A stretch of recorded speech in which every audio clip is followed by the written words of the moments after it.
C'est de Monsieur de Saint-André, que j'ai bien connu, et qui devait mourir à 84 ans en chasse à courre d'une chute de cheval, que je tiens le portrait physique de Baucher.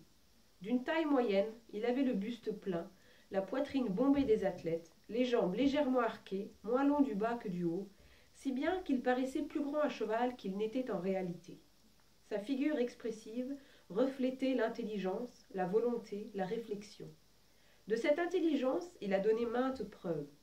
Il fut un jour présenté à M. Thiers, qui était alors Premier ministre de Louis-Philippe. Thiers lui demanda « Quel rapport voyez-vous entre la politique et l'équitation ?» Après avoir réfléchi quelques moments, Baucher lui dit « Le cheval tire son élégance et sa noblesse de sa tête, de son encolure, en un mot de son avant-main. Cet avant-main représente les classes dirigeantes.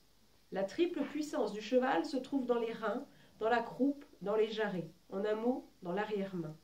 Cette arrière-main représente le peuple. Si au lieu de mettre les deux parties en harmonie, vous les opposez l'une à l'autre, vous ne pouvez pas gouverner. C'est la même chose en équitation. » Cette remarquable réponse plut beaucoup à Thiers. Monsieur de Saint-André me disait encore « C'est insensé ce que Baucher a fait d'invention, de recherche et tous les moyens de coercition qu'il a trouvés pour dominer les chevaux, ou, selon sa définition de l'art équestre, pour régir les forces musculaires du cheval. N'étant l'élève d'aucune école, il fit table rase de tout ce qu'il avait lu et vu pour se faire une méthode à lui.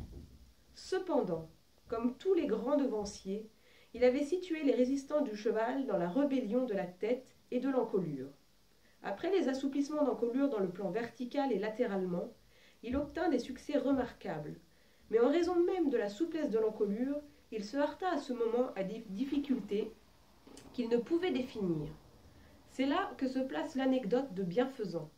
Jeune cheval acheté à la foire du Havre, plutôt commun, mais bien bâti, sans vice ni vertu, et qu'il nomma Bienfaisant pour la douceur de son caractère. Ce cheval opposait cependant une force d'inertie insurmontable à tous les exercices d'assouplissement que Baucher lui faisait subir. Après 6 semaines d'efforts infructueux, il n'était pas plus avancé qu'au premier jour. Un jour, de guerre lasse, il s'arrêta au milieu du manège, les rênes dans la main gauche, tendues, les jambes fermées jusqu'à l'éperon, se passant la main sur le front. Il cherche les moyens de vaincre les résistances de Bienfaisant. Soudain, il sent que les rênes sont comme coupées au ciseau. La résistance était évanouie. Suivant l'expression bien connue, Bienfaisant avait rendu. De là, cette découverte immense pour Baucher, que les premières résistances consistent dans la contraction de la mâchoire et que la décontraction de la mâchoire entraîne la souplesse de l'encolure.